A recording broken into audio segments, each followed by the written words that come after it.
Hello hello et bienvenue dans ce deuxième épisode de mon podcast Né pour vivre. Si t'es encore là après l'épisode 1, déjà je tiens à te remercier. Et si t'es nouvelle ici, tu tombes à pic. Parce qu'aujourd'hui, on va parler d'un sujet qu'on évite toutes beaucoup trop, mais qui peut littéralement changer ton rapport au business et à la créativité. L'incertitude. Et je vais te partager comment ces gros moments de doute que tu ressens peuvent en fait devenir la plus grande force de ta vie. T'es pas née pour suivre les règles, t'es née pour créer les tiennes. T'es pas faite pour rentrer dans une case, t'es faite pour défoncer les portes. Ici, on parle entrepreneuriat, dev perso, empowerment féminin, nomadisme et liberté. Ici, on célèbre chaque fois où tu dis non à ce qu'on attend de toi et oui à qui tu es vraiment. Si t'as une ambition brûlante, un feu en toi qui refuse de s'éteindre et l'envie folle de créer une vie sur mesure, alors oui, tu es au bon endroit. Moi, c'est June Brunel, entrepreneuse multipassionnée et nomade dans l'âme. Chaque semaine, je te parle sans filtre pour t'aider à reprendre les rênes de ta vie, de ton temps et de ton business. Tu veux plus, tu mérites plus et tu vas l'avoir. T'as déjà eu ce moment.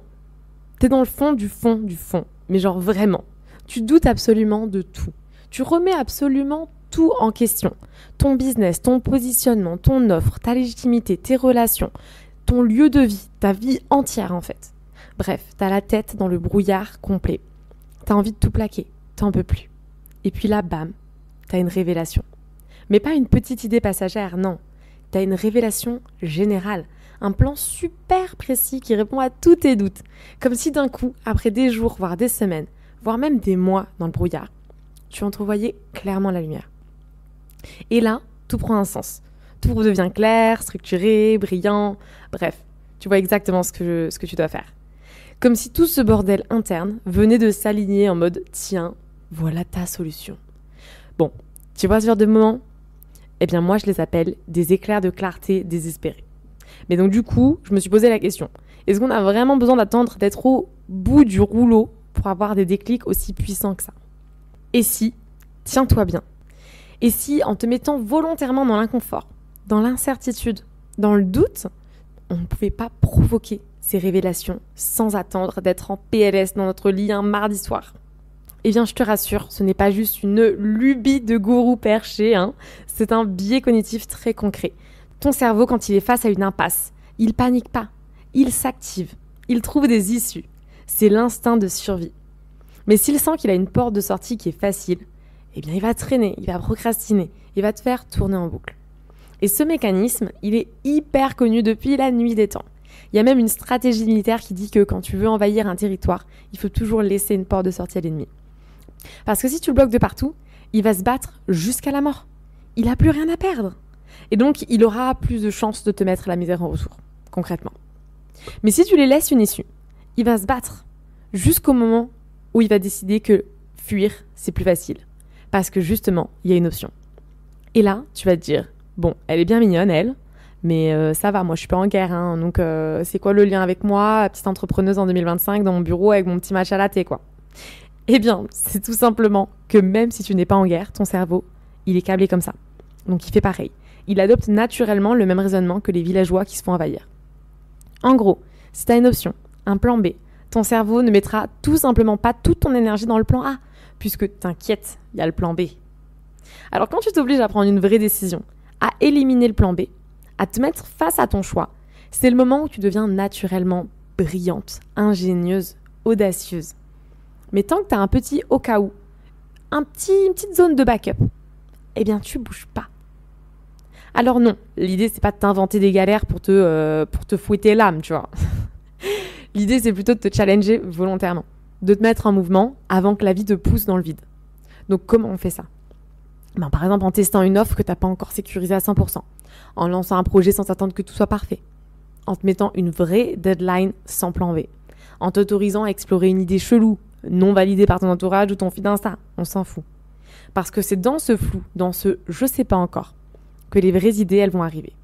C'est pas quand tout est lisse, c'est pas quand tout est parfait. Donc je vais donner un exemple un peu plus concret pour être sûr que tu comprennes bien le fond de ma pensée.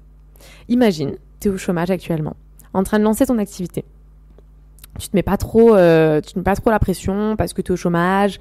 Donc pour l'instant, il y a encore une source de revenus qui rentre et tu te dis « Oh, ça va, j'ai encore 8 mois, j'ai le temps. » Alors tu avances, oui, mais sans vraiment avancer. Tu passes ton temps à retravailler ta bio, tu communiques de façon aléatoire, tu prospectes pas car t'aimes pas ça. Bref, peu importe la stratégie que tu as définie, elle change toutes les 2 semaines en fait. Et finalement, tu as l'impression de bosser tous les jours sur ton projet, alors que tu avances sur rien de concret. Et bien là, le meilleur conseil que je pourrais donner, c'est de te donner une date. Genre tu te dis dans 2 mois, à X date, quand viendra le temps de faire ta déclaration Pôle emploi, France Travail ou je ne sais quel autre nom ils vont donner en 2026, et bien à cette date, dans la déclaration, à la question « Souhaitez-vous rester inscrit ?», tu répondras non. Bon, bien sûr, je nuance, je ne te recommande pas de te mettre dans la merde financièrement.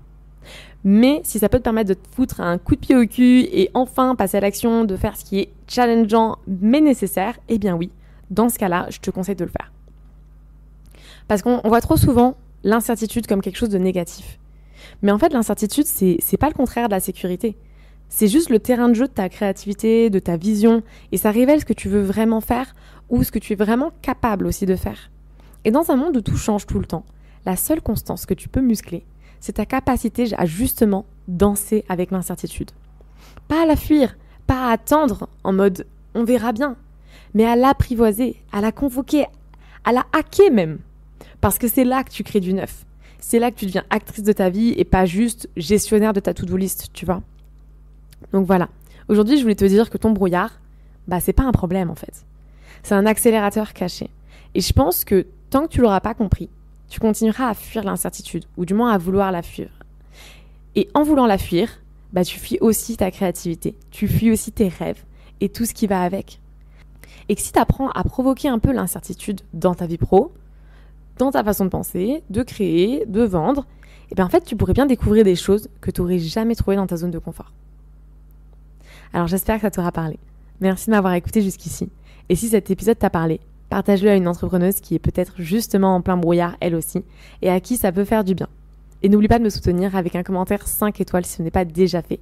C'est super utile pour moi pour faire connaître davantage le podcast et pouvoir parler à plus de monde et faire écho et impacter davantage de personnes. Donc on se retrouve très vite dans le prochain épisode et d'ici là, ose ne pas savoir. C'est là que tu trouveras vraiment qui tu es.